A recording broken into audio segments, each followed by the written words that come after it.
It's your boy HD. Everybody get up on the dance floor and go, and go, and go crazy. And go crazy. And go crazy. And go crazy. Go, go, go, go, go, go crazy. Go, go, go, go crazy. Go, go, go, go crazy. All the way from the old to LA. Go crazy like a dum-dum. Eastside homeboy, where I come from. Dance on the floor till you go numb. No fighting, no hating, no red wrong. This is OOO City. All the way to the bay, hit the bass, feel me. Catch a case cause it's beating up your Chevy. Get you moving side to side, getting all sweaty. Make it work it, work it, work it out. Turn the volume up loud. This a draw crowd, make it all shout. Go, go, go, go crazy. All the way from the O to LA. Hit play on the track and I'm ready. Like a quarterback, Tom Brady. Catch you all in the frenzy. Go, go, go, go crazy. Go, go, go, go, go crazy. Go, go, go, go, go crazy. All the way from the O to LA. Go, go, go, go, go crazy. Go, go, go, go crazy. Go, go, go, go crazy. All the way from the O to LA. Go, go, go crazy. Go, go, go crazy. Go, go, go crazy. All the way from the O to LA. Go, go, go crazy. Go, go, go, go crazy. Go, go, go crazy. All the way from the O to LA.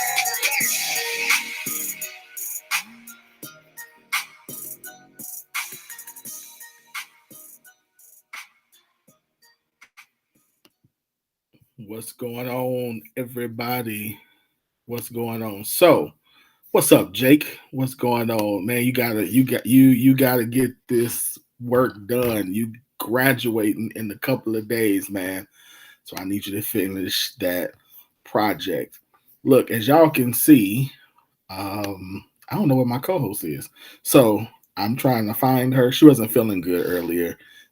She said she was gonna lay down. So I'm trying to find her. But as they say, the show must go on. So I'm gonna need y'all help.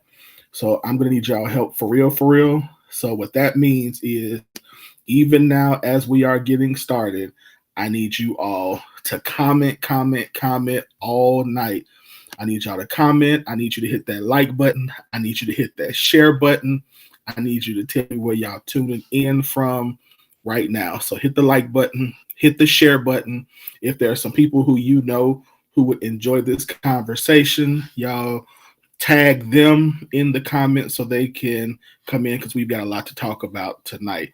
And at some point, maybe one of y'all, if I can't find a co-host, maybe I'll let y'all come in and y'all can co-host with me. So not just in the comments, but maybe even come on screen. Maybe we'll do that. So y'all just hit the like button, hit the share button, and then drop me some comments so we can have a good show. I can know who's here so we can talk. Y'all talk to me. I'm gonna talk to y'all. And in the process, maybe I'll find me my co-host to come around. So again, y'all keep Q and because like I said, I know she wasn't feeling good earlier, so she's probably still laying in the bed. So yeah. All right. So we're gonna go ahead. As I said, the show must go on. The show must go on. If this is your first time tuning in, we are a very interactive show. So what that means is that thank you. Like I said, I think she's asleep. I sent her a text already, but yeah. Go ahead and we're interactive show. So y'all go ahead and hit that share button. Y'all comment all night. Our topics they come from you, and so we want to hear what you have to say and what you think. If you can't follow us or if you can't watch the whole show, there are other ways that you can connect with us and either watch the replay or share this show with others. So how do you do that? You can follow us on YouTube. at The Scoop Show. You can follow us on Facebook at Real Scoop Show. You can follow us on Instagram at The Scoop Radio Show. And now, if you are someone who likes just the audio and you don't want to see my handsome face, and I don't know why you would not want to, but you could follow us on SoundCloud at The Scoop Show on SoundCloud as well.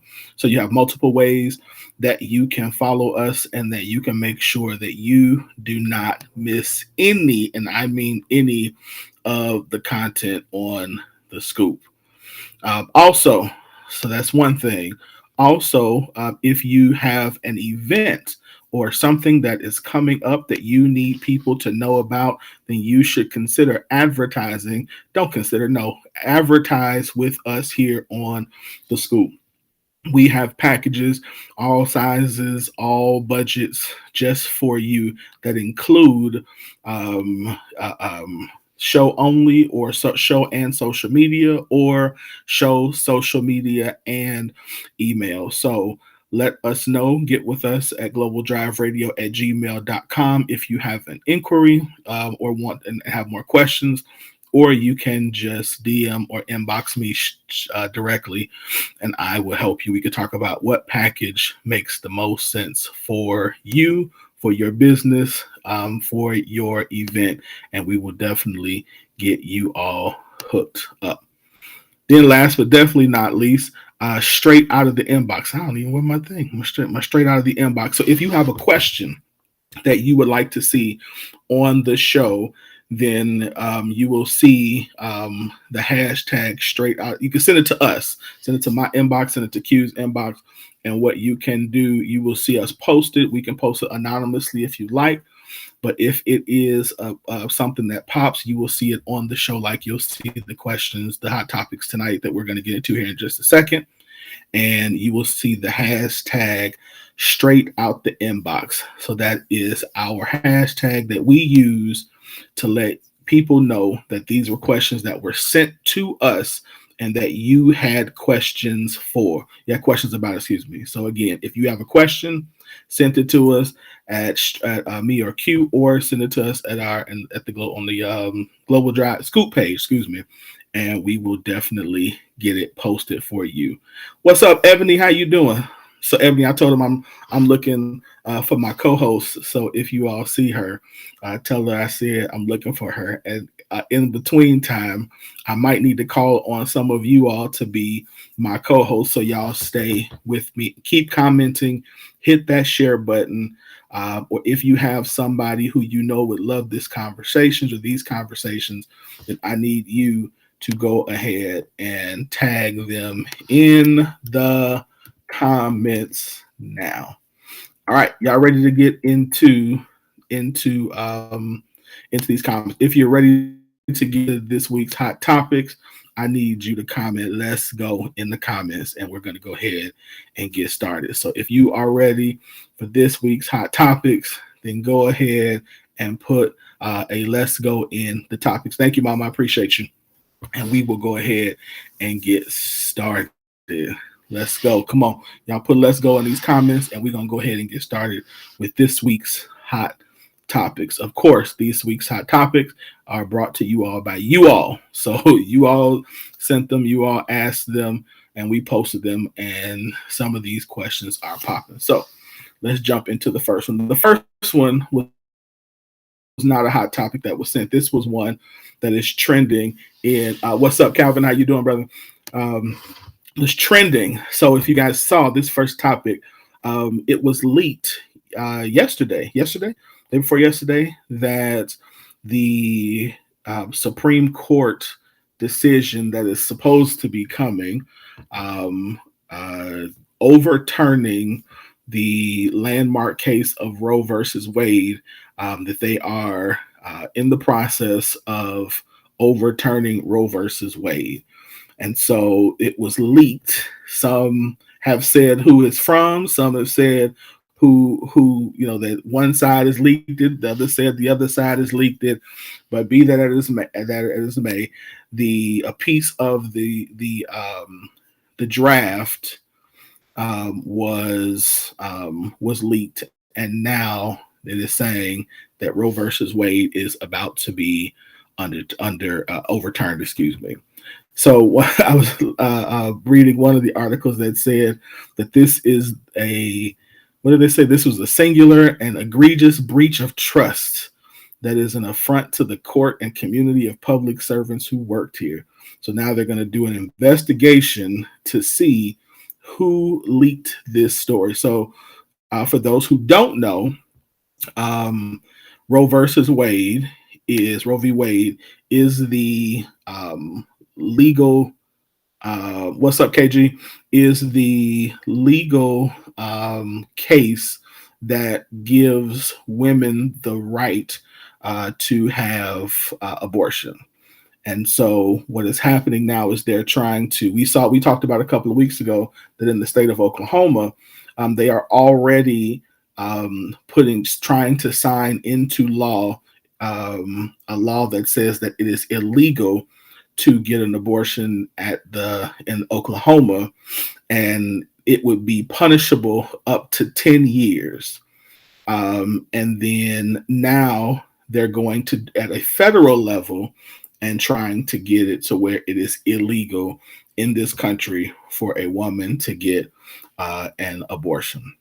And so now this is, to me, this is a very interesting thing that they're doing, because they've leaked this. Whomever leaked this did leak this, and they're saying that this is something obviously that why you should vote. But then the other side, being Democrats, are now using this, have now turned this, because Joe Biden released a statement today saying that this is why he did, and so did Chuck Schumer, that this is why it is important to vote at these upcoming midterm elections, because he's saying that even if the Supreme Court were to hand down a decision overturning Roe versus Wade, then at the midterms, if the Democrats were able to put enough people in power to get the Senate and avoid the filibuster, which means they need 60 seats, they would reintroduce more legislation to once again make it legal for a woman to have the right to choose. So to me, as I was reading through all the different articles, it was very difficult to see whether or not this was a legitimate thing that was happening and happening anytime soon, because the case is up, or is this a ploy for people to focus on the midterm elections to get more Democrats in the House so that they can have control over the House and over the Senate as well as the House. And then they currently right now have of course have the executive branch with the presidency. So I really don't know. And I think it's very interesting how these tactics kind of play out in public, how they play out over. But I think this is really, in my own personal opinion, is a really low way to do that, because whether you agree with abortion or not, this is a serious thing. This is a serious law to be trying to play with. And so we know the very different dimensions that they try to use in terms, to say why you should or shouldn't vote for it, whatever. But we're not going to even get into that. But very interesting. Roe versus Wade potentially about to be overturned, making it illegal for a woman's right to choose. So now it would be a crime to get an abortion. All right, KG, put your thoughts in the comments. KG, I'm gonna read what you have. KG said, from my understanding, once something went to the highest court of the land, there was no appeals. This will set precedent to be able to retroactively appeal everything, and that's scary. Well, they're already doing that is true. Once something does go to the Supreme Court, the appeals are over. That is absolutely correct. You could reintroduce more legislation. Excuse me. Now that could be done. They could go back, rewrite it, or rewrite it into law, or and then or retry it, not retry it, but reintroduce it through another way. But there's no way it could be overturned again once it has. And to your point, KG, they have already been trying to go back and overturn certain things. So that's why even the Voting Rights Act has been over the last several years has been being re-legislated, because even though in 1965 black people were given the right to vote, they have now gone back and slowly but surely have repealed certain aspects of it, and slowly but surely tried to make it to where certain rights were taken away from people to vote. So it's the same thing. They did the same thing with the Obamacare. So it's the same thing that they're going back, trying to slowly but surely take certain aspects of. They've been chipping at Roe versus Wade to now it's to the point, because they have such a they don't say this, but there's such a conservative slant on the Supreme Court, that now this is something that was seriously taken into consideration or being done. This is why, again, now this is my opinion, this is the real one of the major reasons why voting is so important, because we know that it's the president appoints a person, and then that person has to be confirmed, just like we saw with Lord, I just forgot her name. I'm sorry, Jackson, the sister who just got put on the Supreme Court. I'm sorry, I forgot her name. Ketanji Brown Jackson. There it is. We just saw Jackson. Yeah, Brown Jackson. With her, it's the same thing. So the president picks somebody, they get them, they vet them. That person gets through the judiciary review. They're put on there, and these are lifetime appointments. So to me, this is when you're voting for president. Really, in a lot of instances, you're not just voting for president. You're voting for the person who's going to pick the next or a Supreme Court justice. So give me your thoughts. Put your thoughts in the comments. I'm very interested to hear what you all think about this, because again, like I said, this is something that's very serious. This is something that we really have to hold on.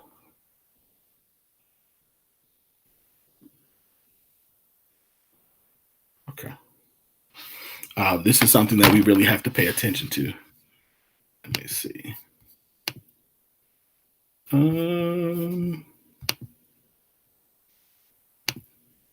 Hold on.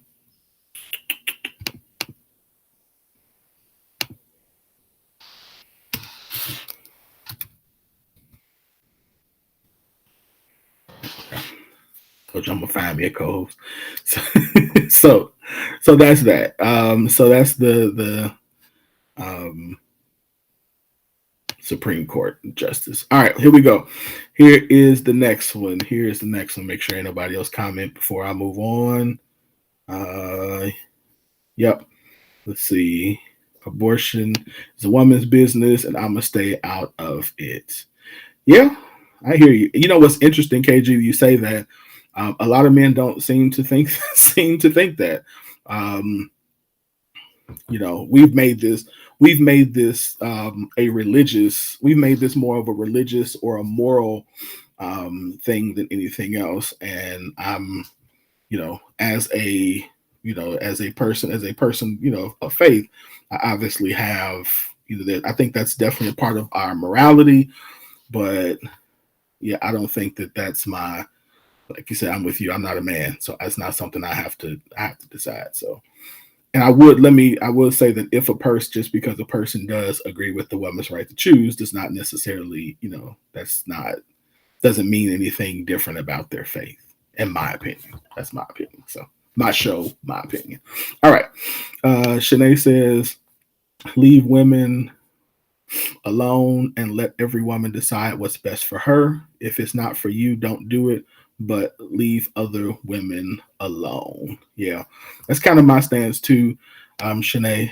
I feel like that that there are a lot of intricacies to this decision. And I think if you, even as a pastor, if you've been, I've been around women who've had to process this decision before and after, and there's a lot that goes into, into a woman's thought process before she does or does not make this decision. And then there's, health benefits. There's all, not benefits, but excuse me, health concerns. And of course we've got like, so it's all kind of, sexual assault that goes into this. So I think it's really, like for me, I just don't feel comfortable making that decision for somebody else.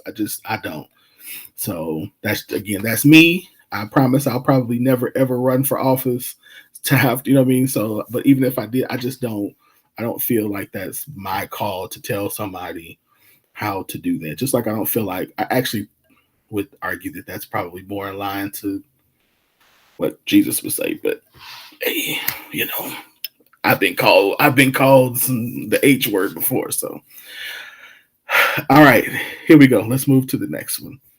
Ladies, yeah, I'm interested in everybody's thoughts on this one too. So, where's it at?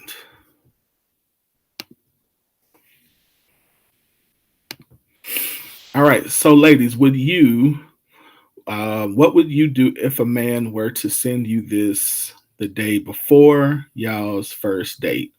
Ladies, what would you do if a man were to send you this before y'all first date? And so here's what it says. It says he sends this to her. He says, I honestly rather cook for you and chill here.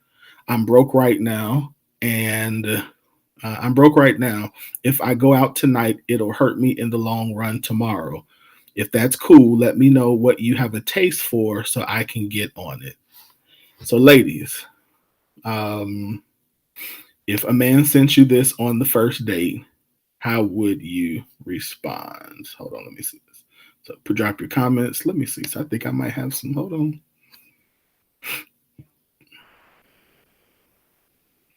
Uh-oh. Nope. It's not bringing you on.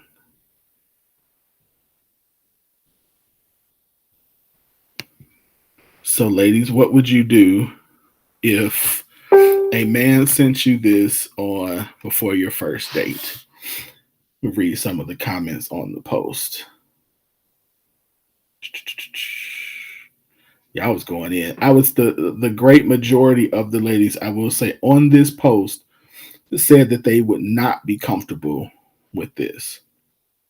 And the majority of them, the overwhelming majority, said that they would not be comfortable with this because they would feel unsafe because it is the first date and they don't really know him. So they're saying it's the first date, they don't know him, and that's why they would feel uncomfortable doing it. Um,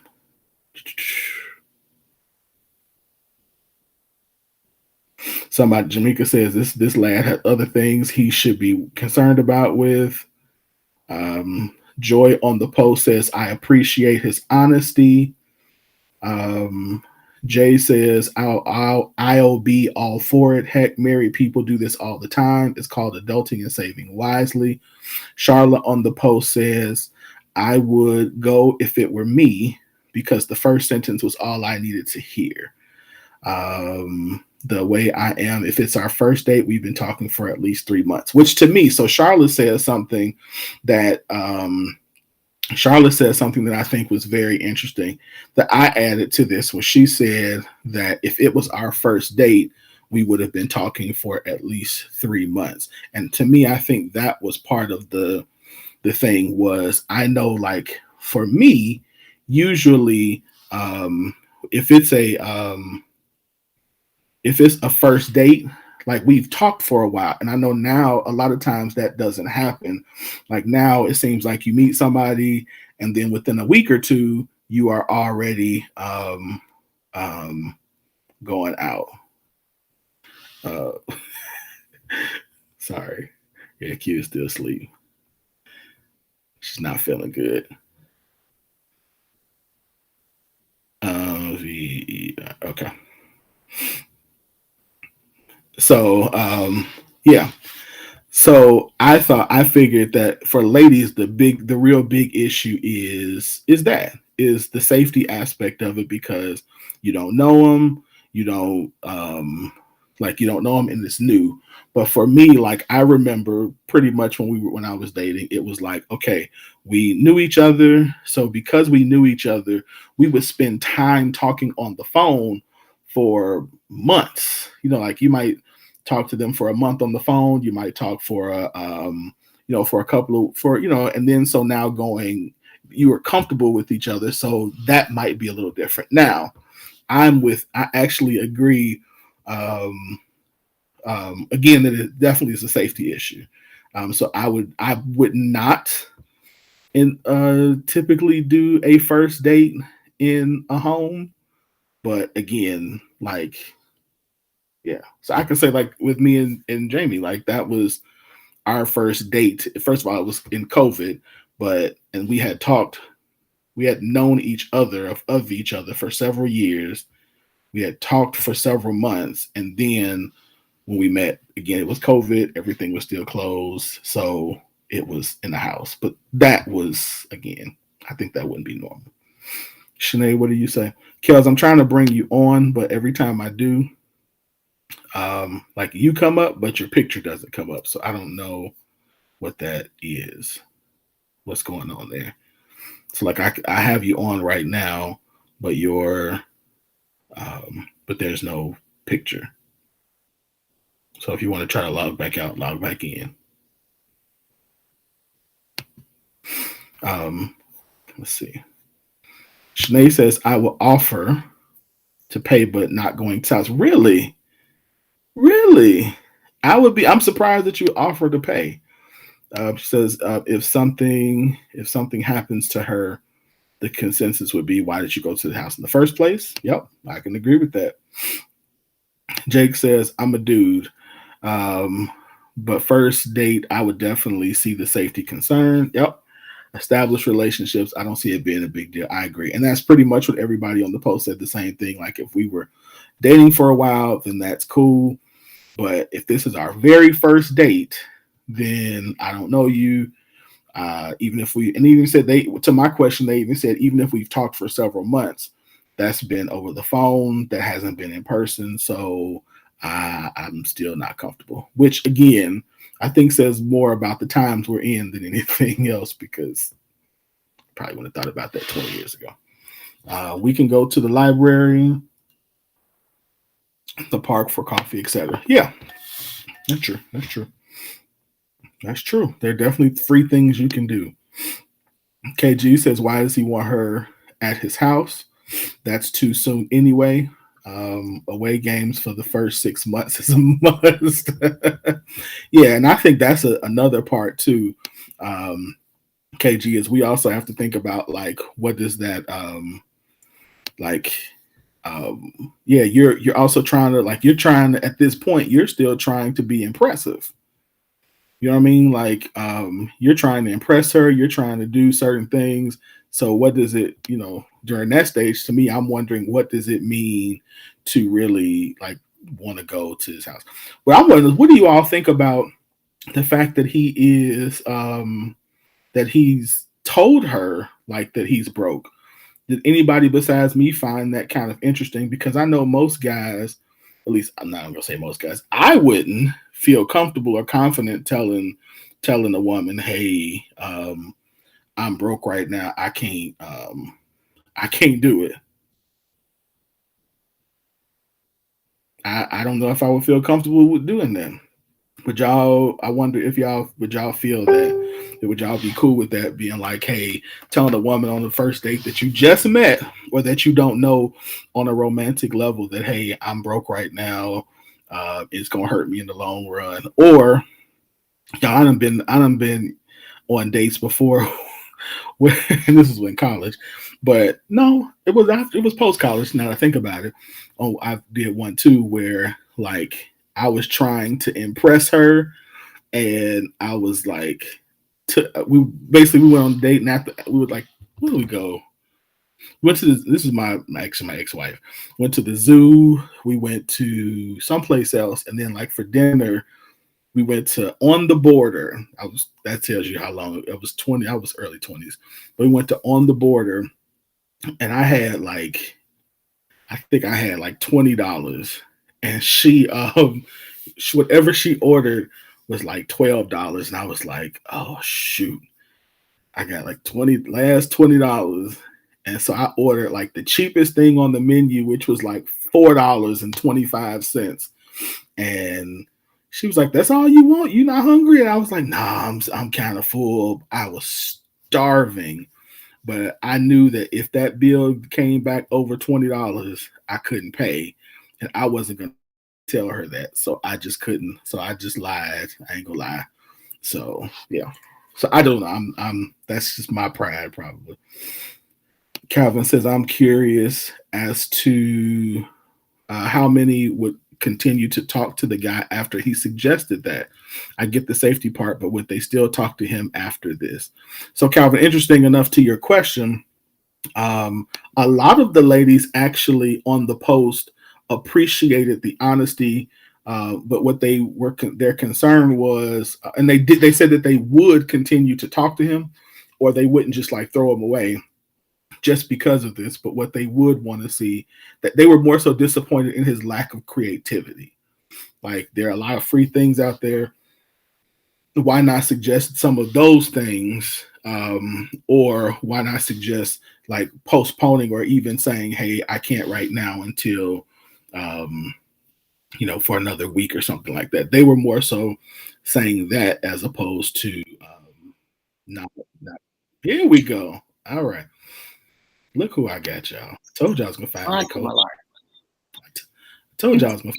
I told y'all I was gonna find me a co-host, didn't I? Tell you? Ooh, What's going on? look. Trying to get this computer together. Uh huh. It was trying to give me some problems today. What's up, y'all? Oh Lord. What's going on?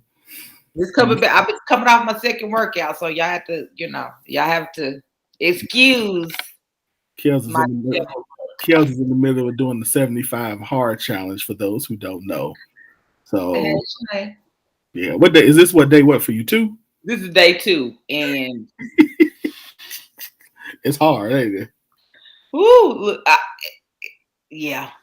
So I keep trying. I said, okay, it's this day 2. You can't give up on day 2. That's the only thing keeping me here tonight. So cool. the 75, y'all. If y'all never done it, I tried to do the 75 hard challenge. How many days did you get I made it like 40s, in the 40s. You got that far, and it was. Mm-hmm. Mm-hmm. And then I think actually, you know what happened? Trey came. Oh, okay. When Trey came here for that week, it was like, I'm not going to the gym. Like, I couldn't. First, I'm not going to the gym. So for those who don't know, the 75 hard challenge is you have to work out twice a day. Mm-hmm. One of them has to be outdoors. Yes. You have to pick a diet and stick to it. You have to read 10 pages of a nonfiction book every day. Mm-hmm. And is that it? Am I missing something? Yeah, no sweets or alcohol. 75 days. For 75 days. Yeah. So hey Jamie, thanks. Yeah. Trying to get my glow on. I'm trying to glow up, but that's 75 hard. I mean, it's day 2, y'all. This is the time to do it. We're going to pray. This is the time to do it because it's not too cold and it's not too hot. Yeah, that's one thing. Like, I know it's just me getting used to the workouts. I think everything else, but finding the time, it's a lot of time to have to squeeze in 2 workouts in a day, and the reading, and Yep. Absolutely. Which I think is the point. Yes. Shanae, these cold showers, Shanae, I don't know where. I haven't seen the cold showers. I've seen them. Everybody's doing them now. Okay, wait. So you supposed to do? I haven't done the cold showers. You don't have to do the cold showers, but a lot of people say that's what they do to start. They did the 7. They start that every morning. That's the first thing that they do, and that helps kickstart the day. Oh, takes the cold shower in the morning. Okay. Yeah. Okay. Yeah. All right, let's jump back. So, did you see what the question was? Okay, no, what's about the date? Yeah. What is it about eating? Yeah. So David says I did and explain. I asked the question, the guys, would they tell a woman that he was broke, that they were broke, and I was saying I wouldn't. And he said he did, and I explained the situation, explained how I was fixing the situation. I stopped stunning after I had to eat chili dogs at Sam's Church. Listen, you do what you got to do to impress him sometimes. So I get it. KG Yeah, says the most successful I have been with women is when I was a broke student. that's I because they was mean, broke too. right. I mean, during the broke student days, that's fine. Like, Yeah, we was all cool back then. yeah. I think that's the thing. Like during that time, I think it's just if like we were to do it now at our age, it's different. That's what I think. I would rather have him either waited until he has some money, or I probably wouldn't have said nothing and just been like, let me figure out something free. Yeah, Yes. that's what I was gonna say. Yeah, we could take a walk in the park. It's a whole bunch of free stuff, especially when it's spring or summer out. You can just take a walk and get pack a picnic lunch from your house, put it in a little basket, Dollar Tree. Right. Yeah, that's something you can do. You ain't got to come in. I mean, first off, you coming out the gate telling me you broke, whether I'm broke or not, I'm be looking at you sideways. Like, Yeah. And that's my mantra, you never let them see you sweat. I don't care who it is. If you are broke, don't let nobody be able to tell you broke. Take it till you make it. Yeah. Jake said, my 2 cents, keep it real. If you broke, she's going to find out eventually. And if she's expecting high society dates versus free options, you aren't going to jive anyway. That's true. I think I would, Jake, I ain't gonna lie, I would struggle, y'all, telling, I struggle now saying I don't have it now when the times I don't have it. So I can't imagine. I just, He said, yeah, I'm not, but the date at home on the first date. Hey, he said he got flown out to Andorra by a rich girl. Okay. What year you was at Langston? Yeah, I went to the Lou. Okay, hey, I'm gonna knock the man's up. If the man's I'm gonna go with that. All right. He might have something a little different going on. Hey, I'm gonna let him. Hey, while he was at the Lou. KG had all the ladies at the Lou. Like, okay. All right, let's keep it moving. Here's the question. I asked, and I actually post this one. So I asked 2 different questions.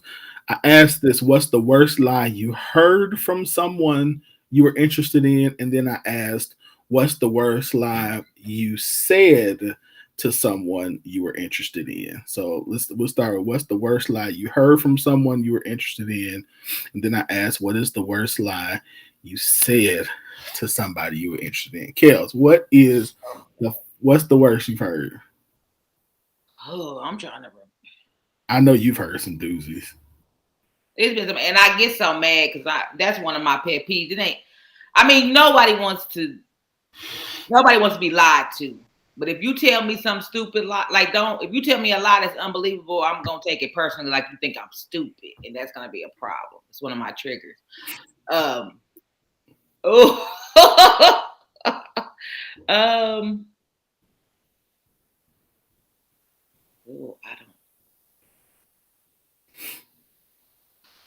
Probably, I would say the worst lie was probably,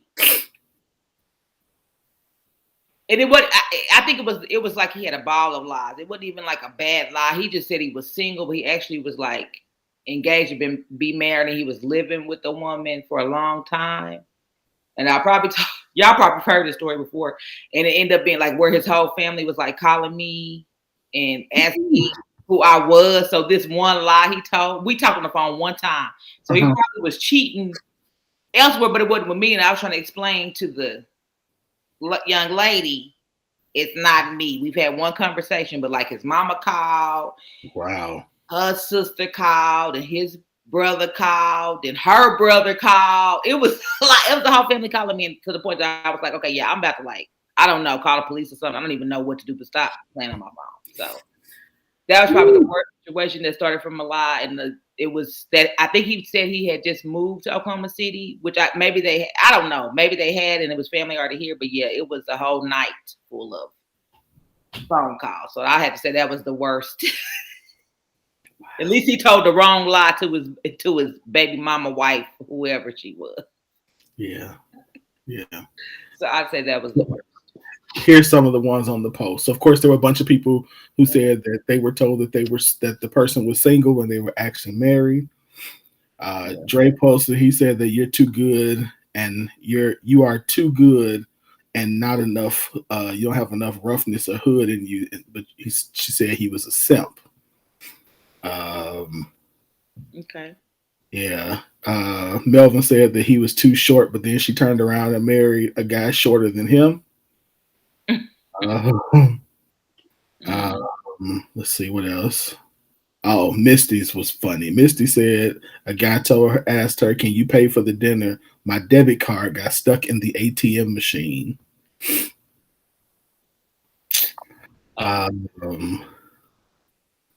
Let's see. Severin says that she said she could cook, but it tastes like cardboard and stale oxygen. Dang. What?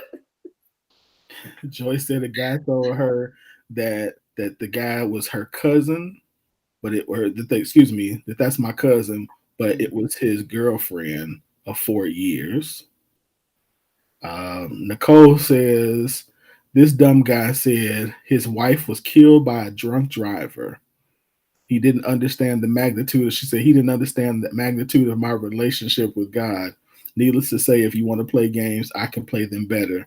So she sent floral arrangements to his house on his credit card. Woo. Yeah. Jamie had one on here now saying somebody faked. Yeah. Jamie had a guy who said it was fake that he had cancer, and he was pretending to be evicted so she could reach in her pocket to assist. Oh my gosh. Yeah. Cancer though. Oh yeah. People try. Yeah. I know it's probably some ones out there. I'm really trying to think because I don't. People have told some doozies. Leon said, I had a sister I was talking to who had a quote friend. Come to find out she was still in love with old boy and couldn't let him go. Christopher said, I had 3 different women tell me that they weren't with the guy they were hanging with. Then after a few nights of premarital relations, all 3 were married within months to those same guys. LaGayla said, I've had 3 men lie about the existence of whole children. Not surprised that the last chick pops up with the baby and didn't tell me during her pregnancy. He had been actively involved in child rearing and denied the existence of the child. Wow. Woo. Somebody said the doctor gave them 2 weeks to live.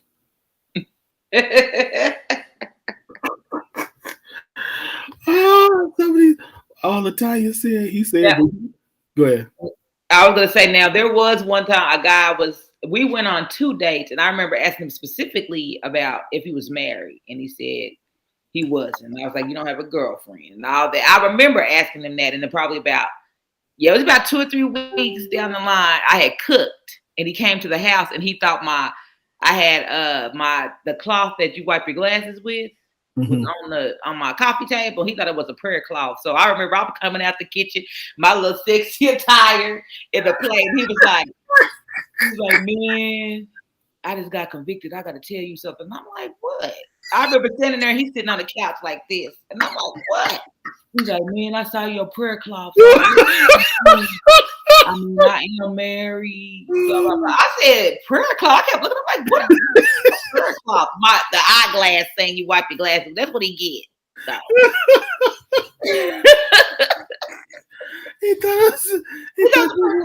He got a whole prayer warrior. Yeah. Oh, That's terrible. he thought, he thought, I mean, I was, I was like, okay, you got to go. I was really bad though, but I was like, I remember telling my homegirl, I was like, this fool thought it was. I said, that's what he get though. He thought it was a prayer cloth. It was. I was just had cleaned my glasses before he got out. oh my God. Oh my God. Ooh, Jesus Christ. Oh, Latanya said, she said, this man said he had the flu and was at home sleep.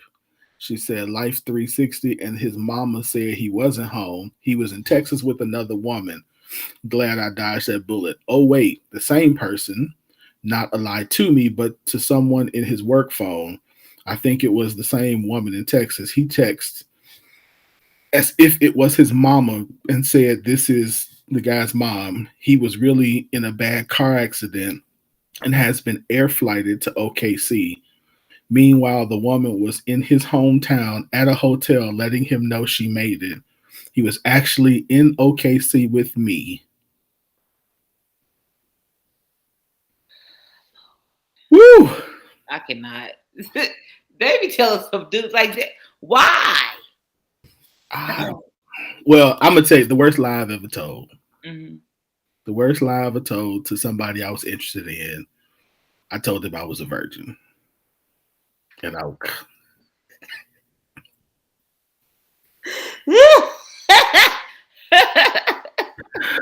Oh, so I used to. So back then, like it was a, everybody's like, oh, we used to, A rarity. huh? It was rare to find a It was rare. Yeah. So you would act like this was so special that I'm gonna. I've been waiting all this time.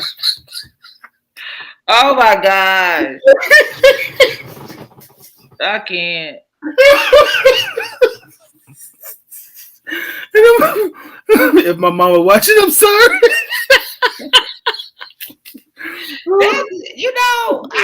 I would never guess. Oh, You would lie about that. Listen, but it was like, oh my God, he's willing to do that with me after all this time. And I was like, that's a player move right there. That's kind of play. And it worked. It worked every time. Oh Lord. It worked every time. All right. I So what? Yeah, that was the worst lie I've ever told. I can't remember any I've heard, but that was the worst I've told. No. Shanika, people believe me. Absolutely. Absolutely. David Lee said he told somebody he was a doctor.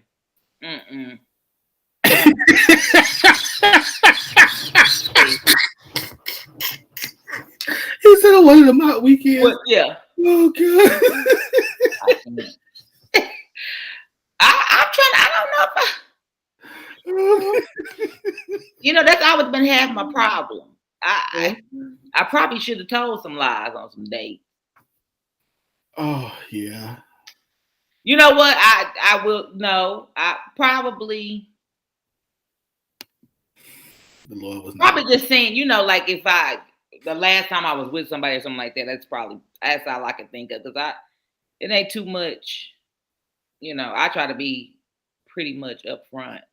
I can think of one. That's probably one about the last time I was, with a man.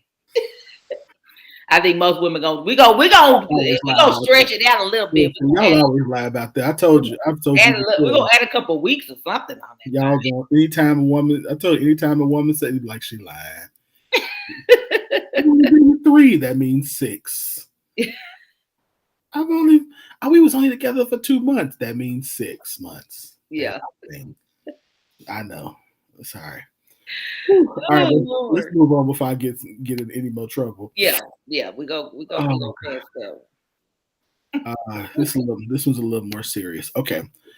So, so my question, another one.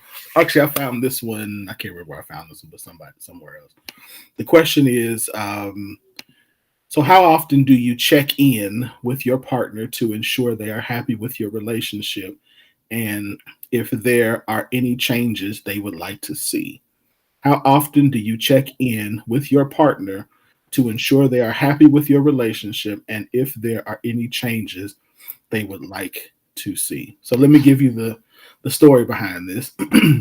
This started because I was reading something that said that an article that talked about how most men, and I posted this too, like most men don't believe that their partner actually cares about them. They feel like they care about how much money they make, how well they're performing, how well they're doing the thing.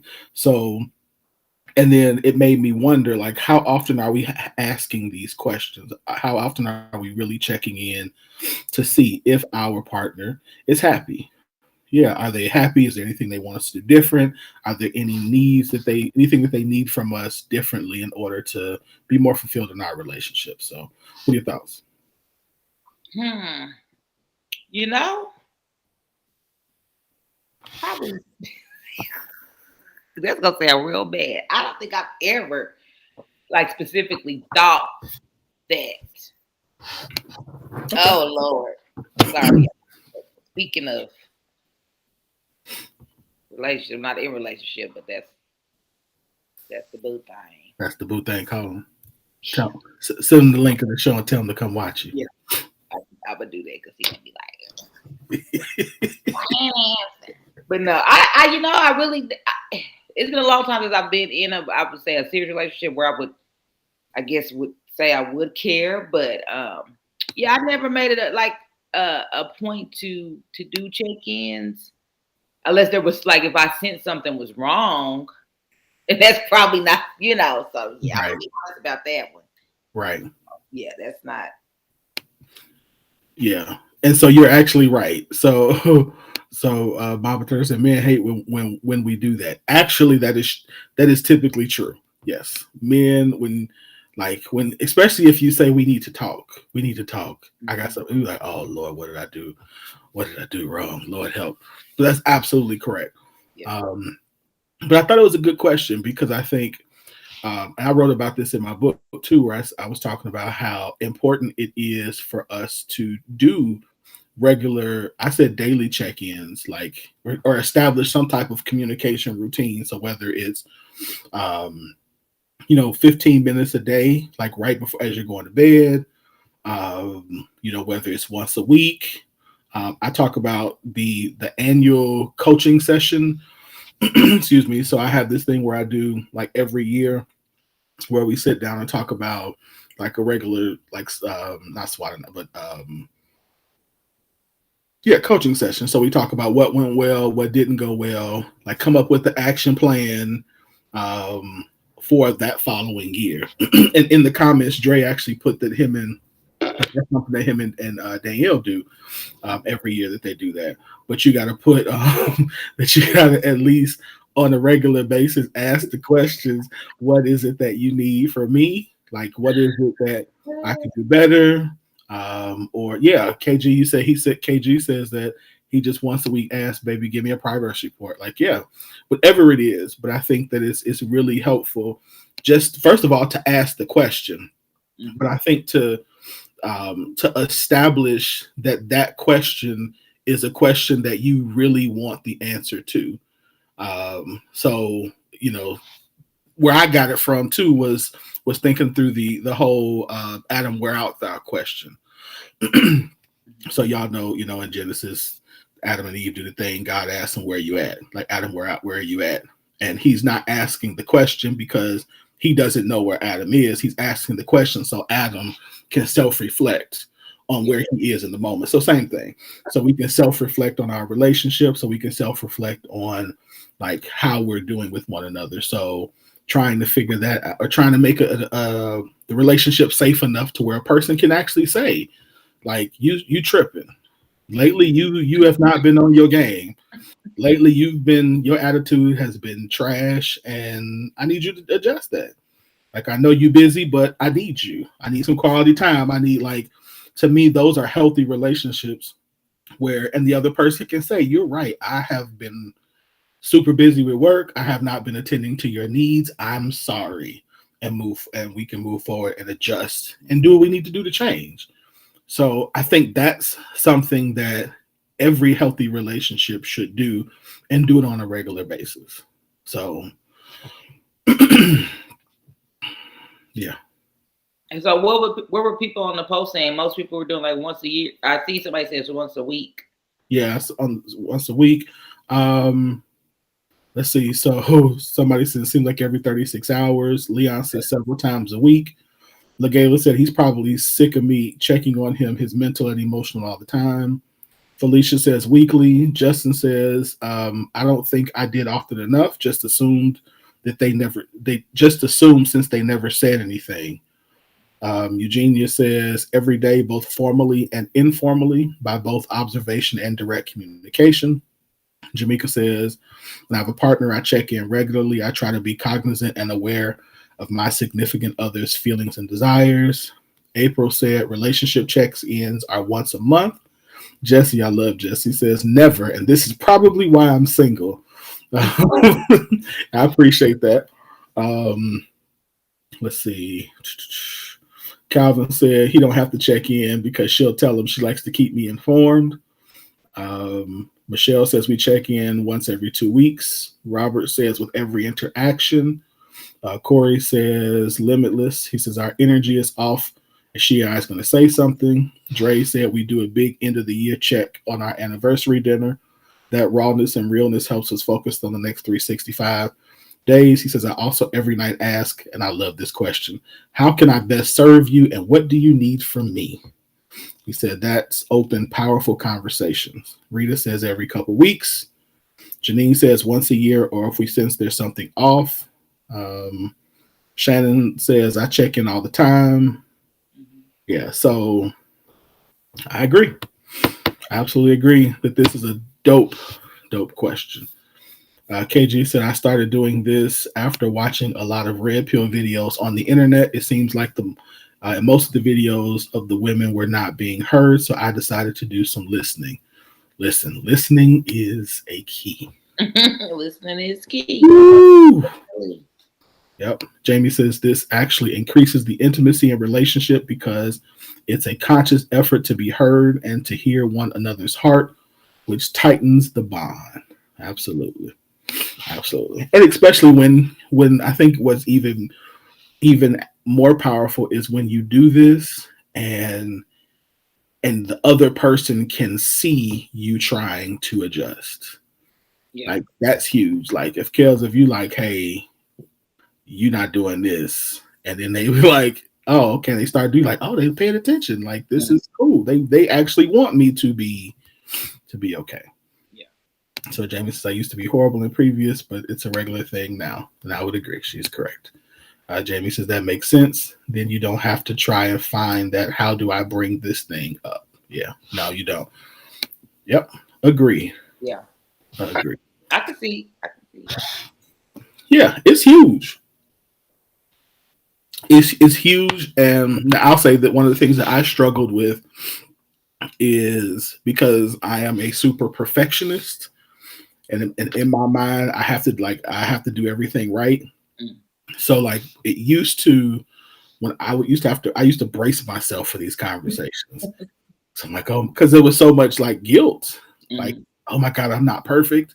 Oh my God, I did this wrong, and like it would be really hard to hear like the stuff that because I'm amazing. So if I'm amazing, you know what I mean? Like that's how. Yeah. But to hear like I think the beauty for me was to hear that I could still be amazing and mess up. Like that doesn't change how you feel about me because even though I do mess up. So that was super huge for me. So anything else you want to add to that? No, I mean it may be, it may be something in the future that I use. Kels, you should use it. You should just simple question, Kels. Just how I know we're not there yet. So that's why I said maybe when we get to something. You said when we get there, you got it. Huh? Yeah. Okay. Yeah, I think it is. I never have in the past, but yeah, I can see it working. Okay. All right, Mhm. all right. What would you say? What if it turns? What if it turns into the blame game? That's a great question, David. So a lot of this is in the setup. So what I mean by that is like you have to enter into these conversations. Um, Number one, saying this is not we're not here. This is not a fight. This is to improve. And so whatever you tell me, like I'm going to ask. I might ask clarifying questions, but I'm not going to make excuses for what you're telling me. So so you can if it becomes where I'm listening, where as the listener, you're telling me something, and I'm in my mind, I know like yeah, that's not how that how that went, or I see us coming to. I'll ask. You can ask questions to say. So when you do this, are you considering that this is happening too? So, for example, um, I want you to spend more time with me. You don't spend enough time with me, blah, blah, blah. Okay. So are you considering that we also have these financial goals that we agreed that we're trying to meet? So I could spend more time with you, but then how do you see me still trying to meet these other objectives that we've agreed to if you want to spend more time together? How do you see that happening? And you just listen. Or if you're saying in instance where you're saying the things you need and they're telling you, you just say, okay, listen, I totally understand that. However, again, I'm just expressing what I need more of. So let me be clear. I need more sex. Okay. Well, I'm tired. I understand that. So what do you need from me to make you less tired so I can get some more sex? Like I'm gonna remove, you know what I mean? Like I'm gonna remove that Mhm. from you so that way I could get what I need. So it becomes not about volleying back and forth blame, but it's about let's come to solutions. Like I'm here to make a solution, not to say it's your fault. I'm just saying what I need. And I recognize that we both play a part in this. So fine. If you're too tired to do that because you have to do A, B, and C, if I remove A and B, can I get some? Yeah. So so you're saying just set the mood, set the tone of what the conversation is going to Yeah, be. It's that's not what just, you it's want. not really a unloading session per se. No, but you do want the person to feel safe enough that if they've been holding something in, that they say it. Hmm. You do. You need they people need to say it. And if you're the thing is if you're doing these on a regular basis, like so let's just say, you say what you need, that like there should be some follow-up to that conversation to say, okay, hey, last week you told me in our conversation you needed more sex. And like, was this enough? You know what I mean? Like, was this enough?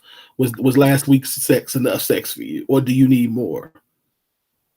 Like, follow up and ask the questions. Hmm. And like I said, don't argue. Just make the adjustments.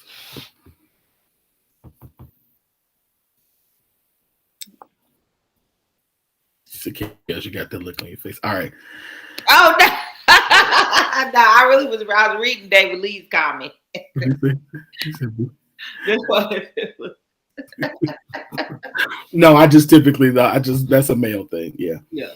Yeah, again, this is the timing of the conversation is important. Yeah, that's true. If defenses are already down, the communication flows easier after monthly date nights while rubbing feet or giving shoulder rubs. That helps. Hmm. That definitely helps. Yeah.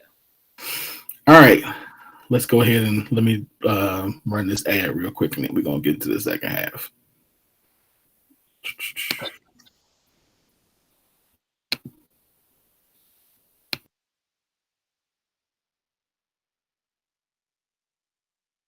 Wash day has never been so simple, sis.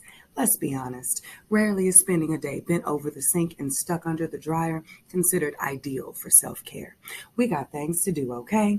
So get back to it and trade those 5011 products for three of our best selling staples for your basic hair care needs.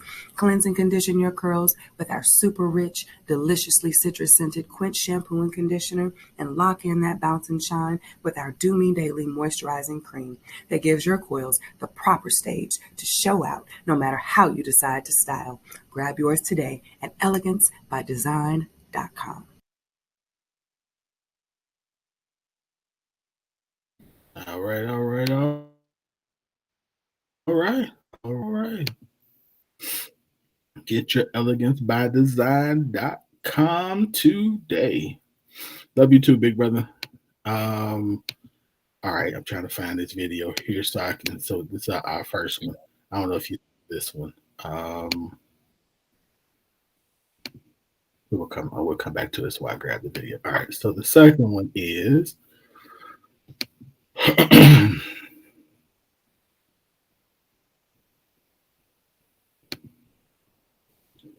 So I saw this earlier. That relationships are only serious when photos are posted by a man.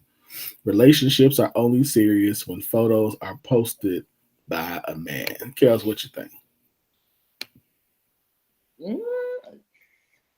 I don't know. I mean, I get the gist of it. I'm sure it was probably kind of a joke, but we do tend to. Men are usually so private about that. I could see people assuming it's serious if the man posts the picture, because sometimes women get a little ahead of ourselves and be married, but on date one. So I can agree with. So I don't know. I'm just gonna say that a percentage a percentage of that is true. I'm not gonna say it's not, because I mean it just is what it is, especially when it comes to social media. I mean, you just don't find a lot of men that's out there, whether they're doing wrong or if they're just men are just, to me, private about someone they're serious about. So do you think that you think that typically it's because they were serious about it? Okay. That's what I think. Cause most men ain't. I mean, unless you got to be a super duper player. If you really out here just posting pictures, willy nilly with random chicks. I mean, I know. In my opinion, I have a lot of male friends and have some really close male friends. That's just not something that they. Yeah. Absolutely. I can agree with that. I can agree that I'm not posting. Listen, I said before I wasn't posting nobody until I was married, so clearly that didn't happen. Yeah, and then I mean, when you say yes to that post, it just makes me think that if we say yes to that, we're saying that the men decide that the relationship is serious or not.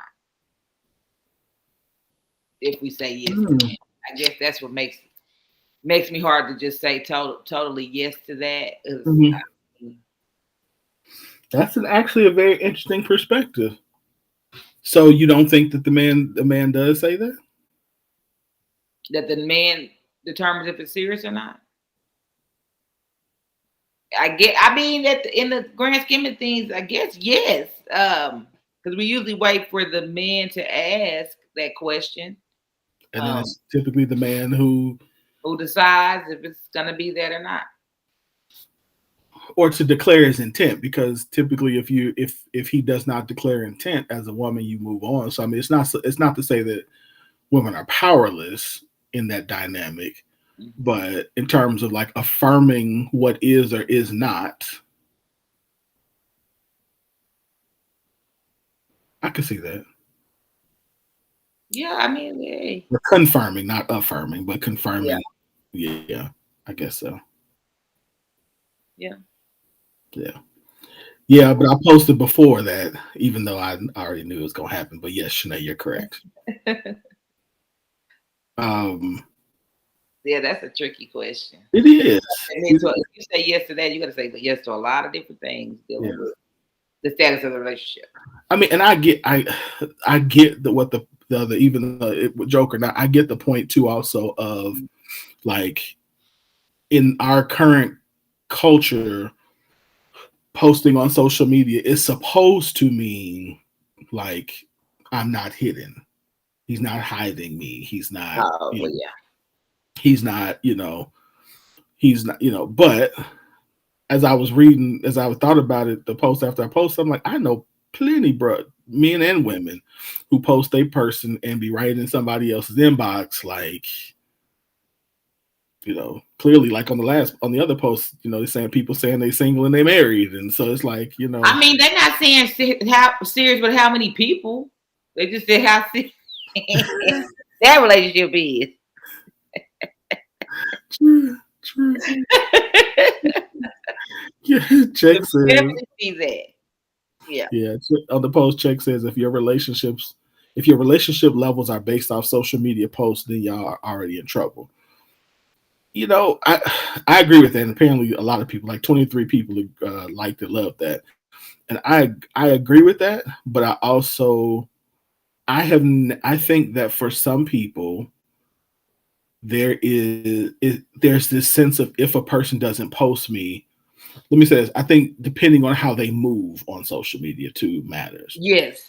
I was going to say that, depending on how they are on social media. Yeah. So if they move a certain way and they're not letting it be known that they're in a relationship, then I could see why they're doing that. But if it's a person who's never on social media, who's never posted, like, then to me, that wouldn't mean the same. Yeah. So if your partner live on social media or not, because you're gonna be feeling some type of way if they don't post you. Like, social media is a part of our lives every day, whether we like it or not. I mean, there's very few people I know that don't, really participate in it at all. But I mean, we got to be real about it, because if we posting good things about the relationship and bad things about relationships, you think it doesn't have some type of validation? Yeah, and I think also if you're posting good things about your life, period. Yeah. You don't post this person who you are in a relationship with. It's like, well, not a good thing that you posted. You posting all other good stuff. And to be true, like I know just as many men who feel the same way as ladies do. So It's not like this is a one-way street. But again, a lot of it has to do. But I do know more women who care about social media than men. I will say that. But I think a lot of it comes down to a person doesn't want to see you out on social media looking single when you're not. I think that's a lot of times what it boils down to. If you're not out here acting like you're single, if you're not out there like flirting with people on post and all that kind of stuff, and people are flirting with you and you're not, then yeah. I'm having. I mean, I get it. People saying, and I don't think people are. I don't think most people, even those that are worried about social media personas, are building their relationship on social media. That's not what it means. It just, if you're spending a lot of time on social media posting other things, why wouldn't you? Your significant other or whatever should just fall off in there because you post so much anyway. That's my thought. I don't think we should make it be like you're relying on Facebook. No, I don't think that's what it's. I don't think that's what it's saying. It's just like if you take, if you introduce someone to your family, we know most people don't introduce everybody to their family. It's not technically, it doesn't have to validate the relationship, but we know that's usually a big move for people to meet. And to me, that's the same thing with social. Social media has become a part of our life. Well, let's not make it be like it's some trivial thing that we just made up. It is what it is. Right. It's a major part of our lives at this point. Yeah, it is. Tiff says, disagree. Love bombing is a thing and can consist of being posted on social media. A narcissist can really think they are in love until they aren't, which is true. Now that part is true too. That's definitely a reality. Candace says, no, those are the main ones diving into inboxes like Michael Phelps. Again, I agree. What's her name? What's she saying? I don't. I don't know. I don't have any married or involvement in my inbox. I just know some folks that post each other a lot, and it's usually an apology. Now, that's true too.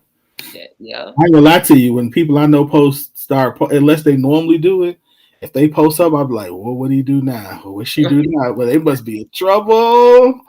They must be in trouble. So should I do that too. I'd be like, oh, like depending on who it is. Like I got a couple of guys like Dre or something like that. Like if Dre posts, obviously I don't think nothing of it because that's just how Dre is. But there are some of my brothers that if they post something, I'd be like, I'll be on the phone. What you do? Because you never post stuff like this. What you do? Oh man, shut up.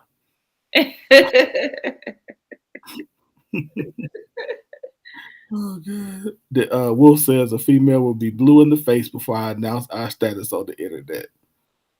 Anisha says, I don't think social media should be the basis for the relationship qualifications, but I personally am posting no one but my husband. Yep. Calvin says, totally disagree. A relationship is serious when both parties are on the same path and choose to be serious. Yep. Yep. Kendra says, lies. A relationship is serious when the two people involved agree. Too many people fronting for the gram anyway. Yep. Okay. I don't see the. I guess it don't make sense to me to, especially if you know you're doing other stuff. What is you? Why post pictures of someone that's not really serious in your life? If, to front. Yeah. I mean, I guess I just don't. I don't understand that whole scenario. I guess to make that person feel comfortable, or like you said, trying to get out of trouble. But if you know you're not doing right, then just leave them off. I guess it's my thing. The smart thing would be to just, if you know you out here living foul, why even let somebody know who your spouse is? I mean, let's smarten up, guys. Come on.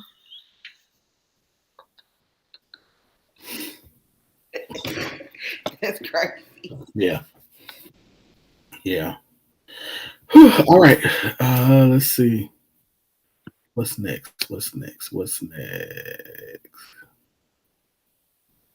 Oh, okay. Here we go. And we went through these. Oh no, we skipped one here. Let me go back to one we skipped.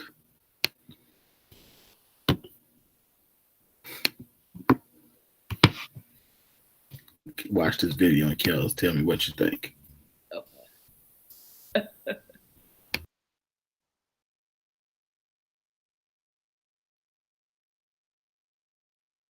Juice, you're out of order. You're out of order.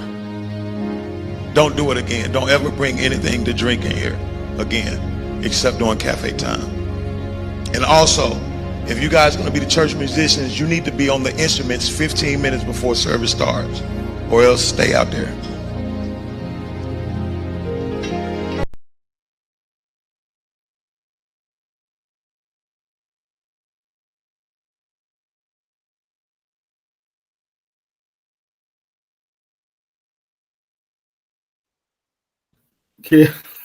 Kells.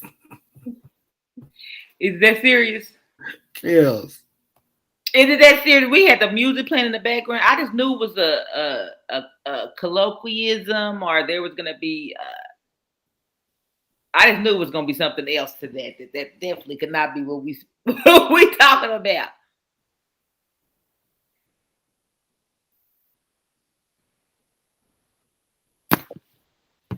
Yeah. No, sir. I don't think that's appropriate. Yeah, I don't think snacking in church is appropriate either, but tell them at the church or pull them to the side and had these are some rules for musicians or something like that. Come on now. I thought we had gotten away from the embarrassment in church. I hate that was even a cultural thing for us, especially in the Black culture. We thought there was penance instead of like Catholics and priest. We thought if if we embarrassed you or you embarrassed yourself at the church, that gave you a reprieve. And so I don't know. I don't like that. I did not think that was. This was piss poor leadership. Let's just call it what it is. Like, that was bad. That was bad. Yeah. And I think that to me it was so bad.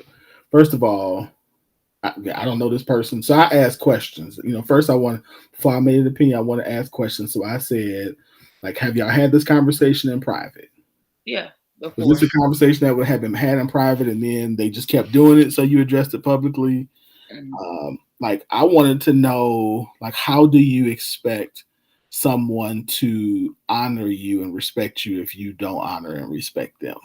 Yeah. I think sometimes, and I'm a pastor and I'm saying this, I think sometimes that we think that because we are pastors, that people, might not say this, but that people should serve us or should bow to us or are under us in some way because we have some special title or something. And that's not the case at all.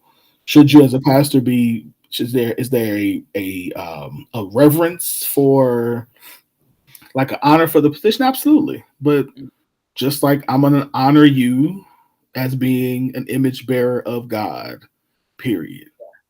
So I also wanted to know, I asked the question, like, so what happens 15 minutes before the service? Like, they got a service before they have to what they got to warm up, or is it a warm up? Did you think you really had to put that in there? If you chastising them about eating in the church, where is this fit?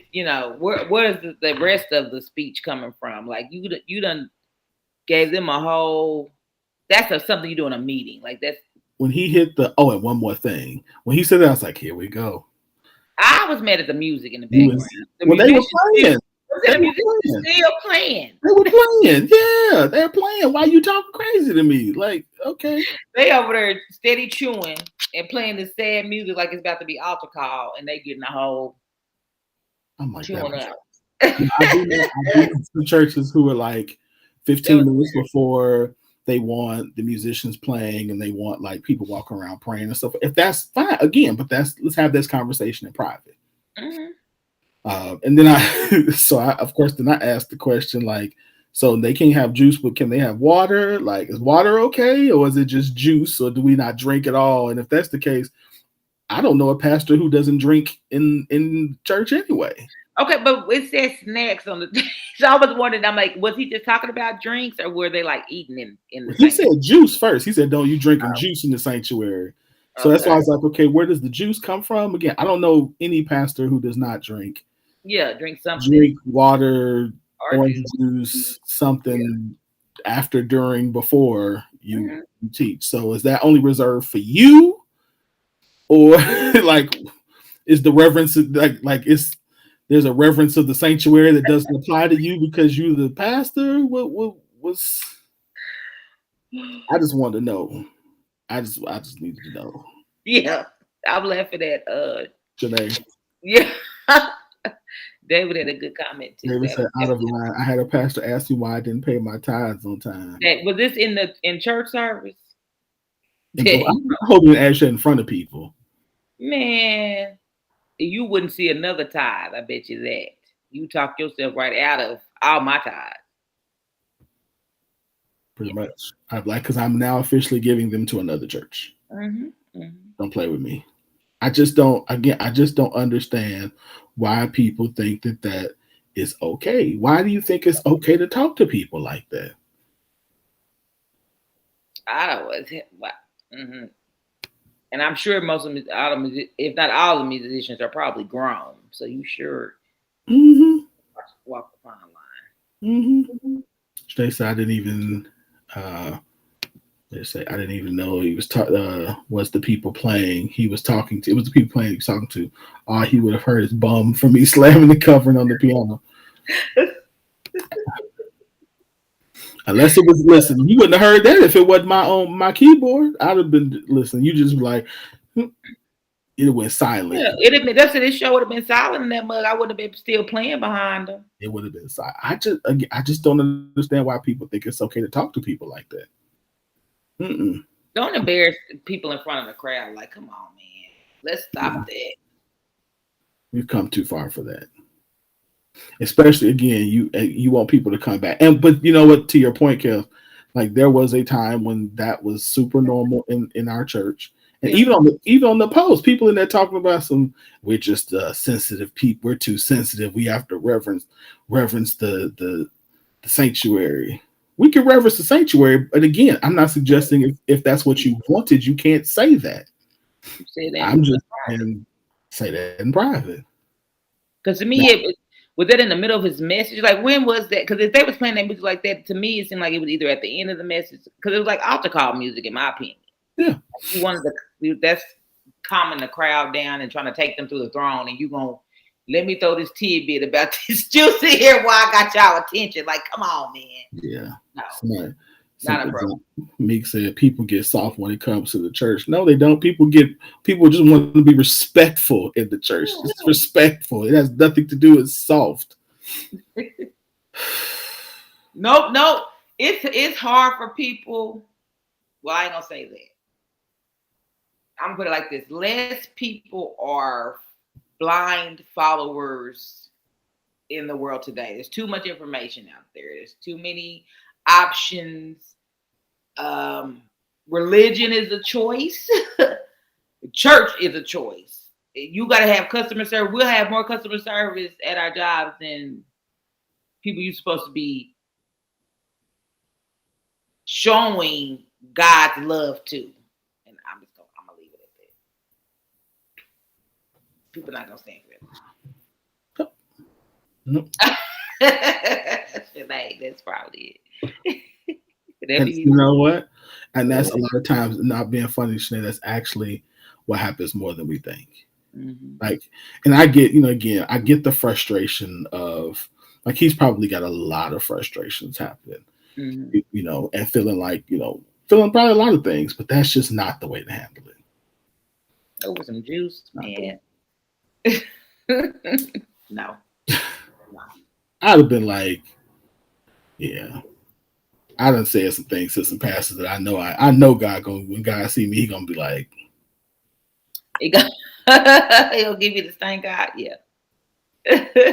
Why would you say that to that man? Hey, Lord, that's what he had coming. You know my heart. I'm like, nah, you sound like, Lord, you made me like that. It's your fault. It's technically your fault. I'm not all the way there when it comes. I don't like people being talked to like that. So yeah. All right, moving on. Here we go. You have anything else for that? No. All right. You're not ready for a relationship if you don't respect and accept the person you claim to be in love with without judgment. You should use your words to build them up and not tear them down, even when you're angry. You're not ready for a relationship if you don't respect and accept the person you claim to be in love with without judgment. You should use your words to build them up and not tear them down, even when you're angry.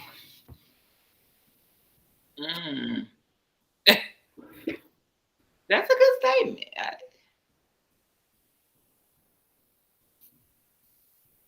You think so? Yeah, why not? Okay, so you're not. If you don't respect and accept the person you claim to be in love with without judgment. Yeah, I don't see anything wrong with that.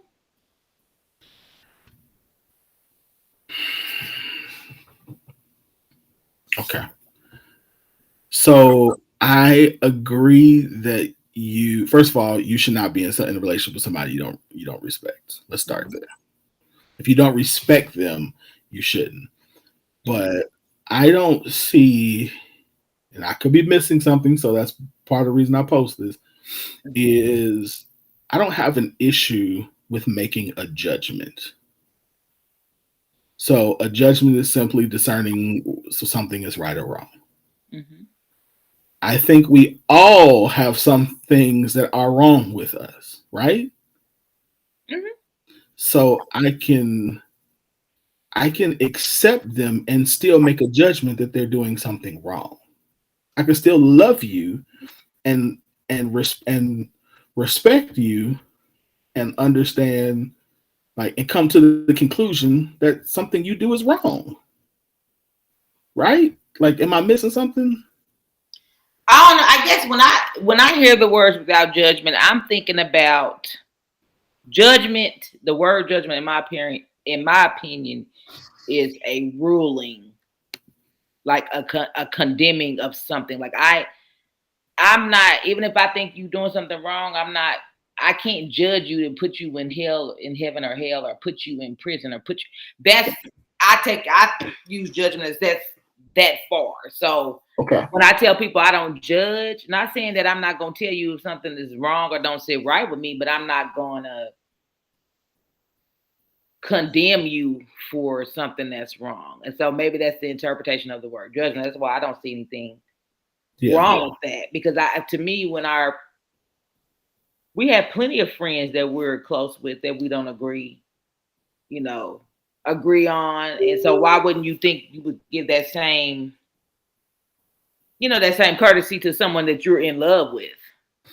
Yeah. Now, I agree with you in terms of condemning. Now, condemning and judgment are two different things. So, again, a judgment is drawing. The actual definition of judgment is the ability to make considered decisions or come to sensible conclusions. An opinion or conclusion, a decision of a court or a judge. So, a misfortune or calamity viewed as a divine punishment. So, I am okay with saying, again, with coming to, so when you go, since that this is using legal language, the judgment is saying you have been found guilty of speeding. Mm-hmm. You were speeding, so you were found guilty. The condemnation is, so because of that, you're now going to have to go to jail for 30 days. So I agree that we shouldn't do the condemning part. If that's what this is, if to your definition, if that's what it's saying, I totally agree with that. You shouldn't do that, but that you absolutely should be able to say, I'd use myself for example, like that. I know that sometimes I can be overly critical and a little bit of stubborn, a lot of stubborn. That's a judgment, a very fair judgment of me. So for someone to be like, well, I'm not going to judge. I'm not ready for a relationship because I accept him without making that judgment, to me doesn't even make sense. Like, I want you to love me making the judgment. I want you to see me and be like, that is one stubborn man, but I love him.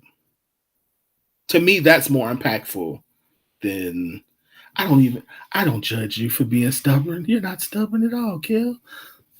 No. I don't agree with that, because when we use it in layman terms, even as the court, basically, we say that a lot. You could tell me anything, and I'm not going to judge you for it. We're lying. But we're lying. I think we're lying when we say that. We don't condemn them for it. But it's all one action. If we're talking about it in layman terms, really. So every why is that even a phrase then? Why do we even? A lot of people use it. You may not, but I know I use. A lot of people use that, and I really don't think I judge people. If you can tell me anything, and I'm not like, you going to hell. You know what I'm saying? So if somebody tells you, I'm not gonna say that. I'm not gonna. If somebody tells you something in your mind, consciously, you don't go, man, that's wrong, or man, that's right, or that's okay. Right. Like, do you make a decision at all about what that person has said? Have an opinion about it at all? Yes. That's a judgment. Yes. But what I'm saying is, the way we've interpreted that phrase, Mm-hmm. I mean, we can't break it down like that because that's not how we use it in everyday. That's not how we use it in everyday language. It's not. Okay. I'm not No, arguing. I know. I see. I Yeah. understand what you're saying. I just don't agree that most people are not thinking that deep into it. Okay. Because when we say judgment, we're thinking judge, we're thinking ruling, even though that's three different words. We still lump all that together. So you're saying that when a person makes a decision, when we learn something about somebody, we make a decision about whether that thing is right or wrong, and then we make a ruling about who that person is and who that person is, and to your words, send them to hell, condemn them to hell if we don't like it. No, I'm just saying, I mean, why do we say that then? What does that phrase mean to you? If you say I'm not judging you, you can tell me anything and I'm not judging you. What does that phrase mean? I wouldn't say that. I say I don't care. When I say I don't judge somebody, first of all, I don't say it. I say I'm not condemning you. I don't have any place, but I say I made a judgment. Mm-hmm. Now I have said, and I say it often in sermons. I'll say stuff to people like Judge and Mama, and like I say it funny because I understand culturally that people are making a decision about me based upon what I said. So I get that, or they're determining whether it's right or wrong, or I'm right or wrong. So I get that. But I think that if we're looking at it from the standpoint of what it's meaning, like are we really saying that we can't say that a person is right or wrong, or something that a person does, is right or wrong? I disagree. Like I don't think I think we should still be able to say, Kels, I disagree with that about you and want better for you in that area, but I still love you. I still see you as fully human. I still see you as in the image of God. I still am going to be your friend. I'm still I think we should be able to rise to that place with the people around us, or people in general, because it's nothing wrong. Which is why I think we have this whole argument too about does love always mean agreement? Like love, we don't agree. Like love doesn't always mean agreement. But that's a judgment. Like we've made judgments against somebody and still love them. So that's again where I guess because they say you're not ready for a relationship. Is that what the hesitation is? Yeah, I don't think that means that you're not ready for a relationship. Yeah, I guess I wouldn't have put it. Because I'm not gonna. If I'm thinking of in terms of relationships and things like that, I probably wouldn't compartmentalize every word. So to me, when I read this, I'm reading a positive thing. So if some people are going to read it as a negative, or some people are going to read it as a positive, and that's how you're going to get your interpretation of it. Yeah. Now, because we, like I said, we all the time, no judgment zone. Come tell me anything, I'm not gonna judge you. And I do actually I do live by that, because I do, and I probably do think something. Yeah, there's some things I do judge, but for the most part, I'm open to people making their own interpretations about what they think is right or wrong. And but when somebody else with a car and drove off, like, yes, I'm going to judge you. That's not going to be a moment to say, I'm not judging you. You don't have to call the police. So I guess I'm thinking in terms of if I'm going to be in a relationship with somebody, in my mind, I'm thinking I'm not judging them, or I wouldn't, because if I'm judging you too much, I'm not going to be with you. Now, if I'm condemning you too much, I'm not. Yes, because that means obviously there's something in your character that I'm struggling with. Yes, absolutely. Now, to your other point, Kels, I do think this can be a positive in this the part of this that second part. You should use your words to build them up and not tear them down, even when you're angry. 1,000%. I think that is definitely something that we need to do, that we need to practice, that is a sign of emotional maturity when we can do that, when we control our words, even when we're angry with somebody, and build them up. But sometimes building somebody up also doesn't always. I think there's this fallacy that building people up always looks like agreement again. Like, I don't always have to be like, you're just the most wonderful person in the world. No, I could be like, you know what, Kels, you got some work to do in this area. And that's me building you up. Like, I'm building you up by saying, look, like, you doing a phenomenal job over here, but, you know, you working too much. Like, you got to sit down. So you got to take care. That don't sound fluffy. Right. But that's me building you up to say, I want the best for you. I want to see you excel. And these are the things that I see that are blocking you. So, yeah.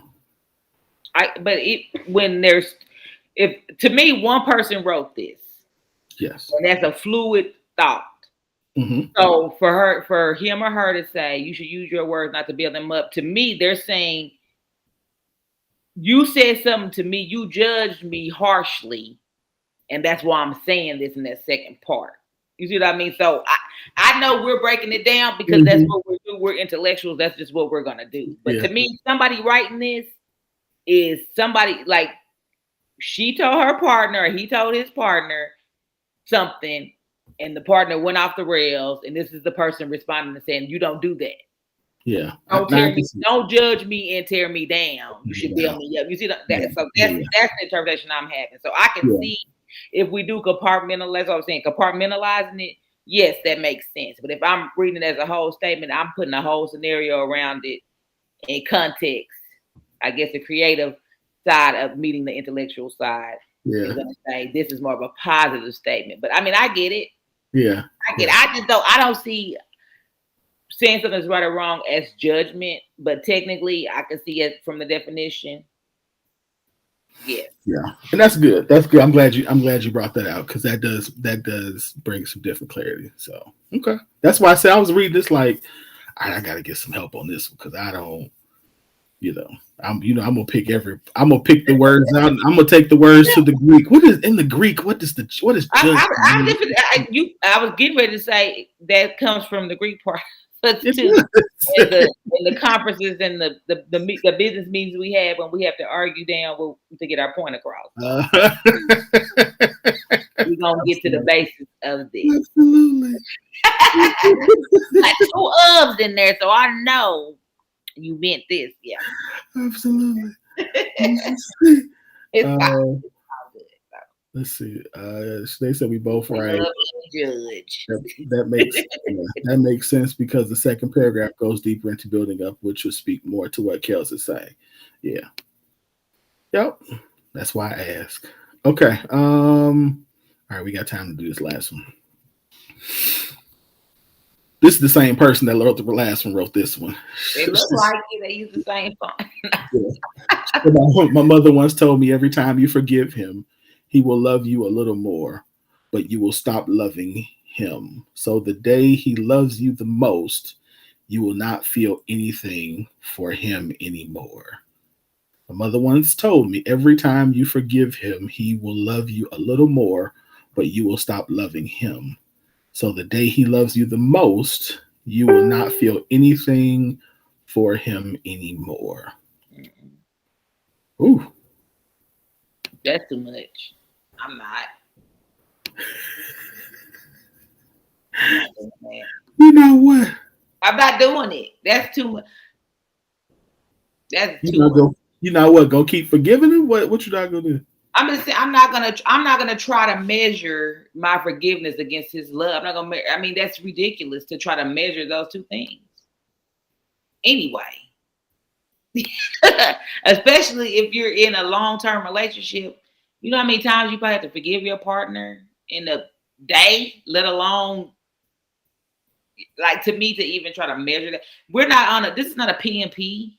I don't have a P&P for my relationship to see what you done hit every time. I know we said we're going to talk about good things and bad things. My thing is, if you have to put it into a performance plan and measure out something, you worried about the wrong thing. You're going to make your mind, like, our minds are powerful. So things like this, and that's why we said we have to break those curses that are, and not that they did it intentionally. I mean, the book I'm reading for 75 Hard is everyone should be a millionaire. And one of I know one whole chapter, she talks about why we think about money the way we think about it, based on slavery. But I didn't even realize there was that one specific bank that crashed and Black people lost their money. Like, that's where we get this whole thing that Black people don't trust. I didn't even know that. I learned that today. I didn't even know that was an actual incident. Freeman's Bureau. Yeah. Freeman's Bureau. Yep. Yeah. Never, as much history as I know, that might be one that I never connected the dots. And it was right next to the Federal Reserve. Yeah. So, and that, I mean, so we hear that all the time, or we have this just lack of trust just in the back of our minds all the time about banks, and not even realizing that's just because it's been told. It's a lot of stuff we carry in our DNA. So something like this, to me, would be problematic, because now your mind is thinking that you just told yourself to think that. So your mind is going to think that every time. Like, our minds are so powerful, we don't even use but 6%. If that, I think that's genius level, isn't it? We probably use 3 to 5% of our brain. Yep. Of our brain. And the more you use your muscle on the wrong thing, that's what it's gonna learn. And it makes your personality can follow that. Mm-hmm. And I am a witness. I've done it. If you can train yourself to dream, you can train your mind to do anything. So this is one of those things I think is just toxic that we carry with us. Like, no. That's why I said I'm not even doing that. I'm not even to put that in my spirit. I'm not going there. I think that what you hit on reminded me of, like the love holds no records of right and wrong. Mm-hmm. So that phrase, I think that I can. So in this one, I was like, okay, I initially was like, no, this is dumb.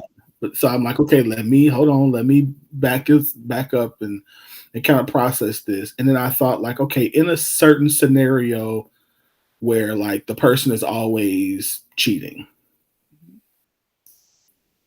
I can see this being a thing. Mm-hmm. Where, in that mindset of, how, we used to be like, hey, as long as he come home, it don't matter what he do, and all that kind, like that frame of reference of thinking about relationships. I can see this being something that comes from that. But in a normal, or what should be normal, relationship, I don't really necessarily see that, because I think, to me, then you have to take into consideration, like, you do stuff wrong that you're being forgiven for too. So does the opposite work for you? If I got to forgive you a certain amount of times, do I love you less because of? Right. It's like the man is gonna always do wrong and the woman's not. I mean, that's what wrong with that. So how does this work? Like, and somebody told me years ago, they said that one of the best things, one of the worst things about us, is that when we try to do this, we always undercount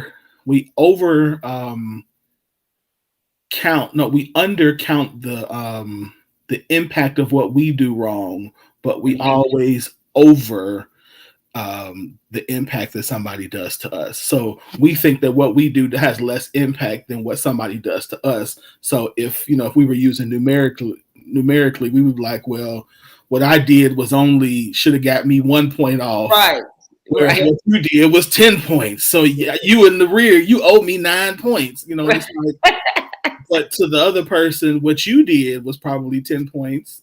And what they did was 1 point. So now they're going, but you owe me 9 points. And so now we're in this predicament where nobody, we're all judging where the other person should be versus where we are and it's just like, no, let's just come to the point where we really just, like you said, forgive and learn to move on and learn, as Shanae said, to communicate well, to repent well, to not, so we don't continue to do the same thing.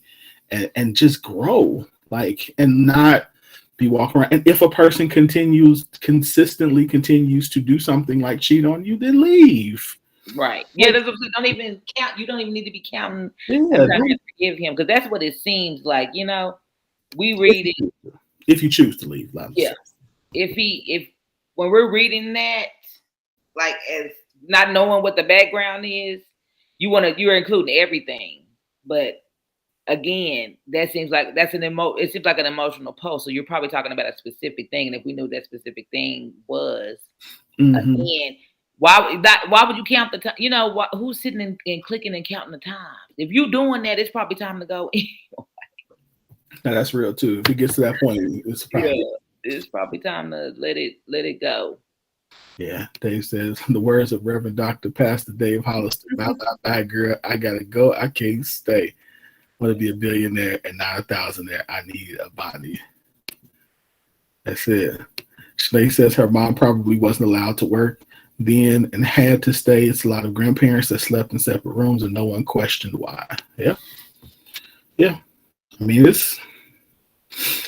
I don't agree with that. I think that, again, if you're at that point, I think that you absolutely need to start questioning whether or not you need to stay in a relationship like that. Yeah.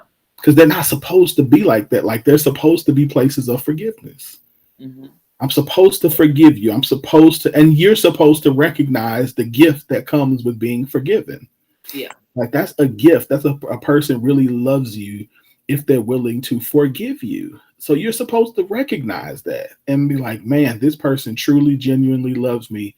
That, you know, again, I'm not referring to abuse. I'm not referring to infidelity, but that they would see, like I said earlier, see the things that are not all the way right about me and still choose to want to love me and grow with me and develop as I develop. Like, that's supposed to be a part of the love and intimacy that's maintained and developed in a relationship. Yes, I agree. So, Kels, it's good to see you. You too. We've seen each other twice today. What are the odds?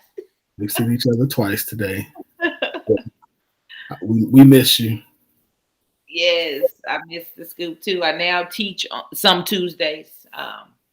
We kind of have a set schedule, but like, I picked up some more classes this week. I didn't have to do Tuesday, but I picked up some different nights. But yes, feel free to join us anytime. That's what I said. I'll be dropping in more. We've had to do some adjustments, so you know, y'all will see me a little more around here. We'll talk about that a little later too. We'll share that a little later. So, you got any final thoughts? Happy to be here. Glad that I can see everybody and have some good banter and conversation. I probably learned a couple of things in this new phase and journey. You know, that I'm going through. It's always, you know, everything happens for a reason. So I definitely can see why I had to be here tonight to, you know, maybe get some little tips on my journey with the new guy in my life. So we'll see. Mm-hmm. So I appreciate that. Mm-hmm. Everybody, I keep the conversation going. Let's get the scoop out there. Share with your friends. We really do have some good conversations that, like I said, even with us, all of us who have it all together, joke, we can come together and really try to make the world a better place, try to be better people that is going to have an impact on the world. So I appreciate y'all, Sinead, David, the regulars. I saw Cicely there for a little bit. Mm-hmm. Jamie, the new addition to the family. Mm-hmm. So, well, it was a KG. Mm-hmm. KG. Yep, KG. He's a regular. Okay. So, yeah, let's keep these things going. Like I said, I have a little bit more free time now, so I'll be able to join back in with my Scoop family. So I'll be back a little more. Mm-hmm. Okay. It's good to have you again, Q. I'm sure when you listen to the replay, we hope you feel better. Yeah, she's resting, so I hope she feels better. So y'all keep Q. Get your rest. Yeah, we talked earlier, so she wasn't feeling well. Yeah, she was pressing to do that, so I get it. She needs to get her rest. Absolutely. I know we could be somebody busybody. Absolutely. And I told her then I was like, listen, if you need tonight off, like, just let me know. And she was playing something. I just need a nap. You see what that nap turned into, right? Yeah. She knocked out. So that's cool. That's good. That's good. All right, y'all. Thank y'all for tuning in tonight. This has been a really good show. Of course, it's good to have Kels here. Thank you to all of our first timers. If you haven't hit the share button, please do. And once again, make sure you go get you some elegancebydesign.com. Go to Want to advertise? Hit me up. Oh, also, I didn't even announce this. So if you all, I just dropped a free training on my new coaching site. So go to workwithwinfred.com, and get my new training, my new financial training video. Y'all sign up for my email list, and workwithwinfred.com. I work with Winfred. What I tell you earlier, Kels, we own it. We try. Yes. Going. So yeah. Other than that, y'all have a good night. Have a good rest of your week. Also, let me say congratulations. I saw Jake on here earlier. Jake works with me at the church. He's graduating, so congratulations to him. Also, congratulations to my mama. My mama graduates this Saturday with her master's degree, and so I'm super proud of her. She is going to be a chaplain. So she was a nurse, retired from nursing, went back and master's degree, and now is going to be a chaplain. Okay, Mama Bird. Now y'all see where I get it from. Yeah. So congratulations to her. I am super proud of her and cannot wait to celebrate with her on Saturday. So yes. We're looking for some pictures. You know it. So y'all have a good rest of your night. We will see y'all next Tuesday. And happy Mother's Day to all the mothers out there too. Happy Mother's Day to all of the amazing mothers. And thank you for all that you do for us, to invest in us, to grow us, to clean up after us, and all the other stuff you do. So thank you all very, very, very much. Y'all have a good night.